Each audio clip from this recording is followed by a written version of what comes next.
আমার মৃত্যুর পর যমরাজ আমাকে নরকে পাঠিয়েছে, আর নরকে আজকে আমার 3 সপ্তাহ হলো। সকালবেলা ঘুম থেকে উঠে রেডি সেডি হয়ে আমি গেলাম ব্রেকফাস্ট করতে। আর এখানে কিন্তু এক এক দিন এক এক রকম ব্রেকফাস্ট দেয়। আর আজ কিন্তু ব্রেকফাস্টে ছিল চাবুকের মার আর পচা রক্ত। যাই হোক, চাবুকের মারটা আমার সহ্য হলেও এই পচা রক্তটা আমার একদম পেটে সহ্য হয়নি। আজকে আমি খুবই খুশি ছিলাম, কারণ আমার বেস্ট ফ্রেন্ড আমাকে ফোন করে বলেছে ও আজকে মারা গেছে, আর ও আমারই মতো নরকে আসছে। আর আমিও ওকে বললাম চলে আয় চলে আয়, এখানে খুব মজা হচ্ছে। ও তো জানেই না ওকে আমি মিথ্যে কথা বলেছি। একবার আয় না, চাবুকের বাড়ি খেলে সব মজা বেরিয়ে যাবে।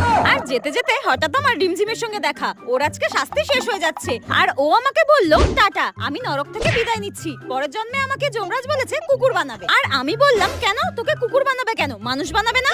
তখন রিমঝিম বলল না না, আমি আর মানুষ হতে চাই না। মানুষের জীবন অনেক কষ্টের, এর থেকে কুকুর হয়ে জন্মানোই ভালো। ঘুমাও, খাও দাও আর পাহারা দাও, আমার তো খুব মজা হচ্ছে, টাটা। তারপর আমি দেখলাম যমরাজ আমার জন্য ফুটন্ত তেল রেখেছে আর আমাকে গরম তেলে ভাজা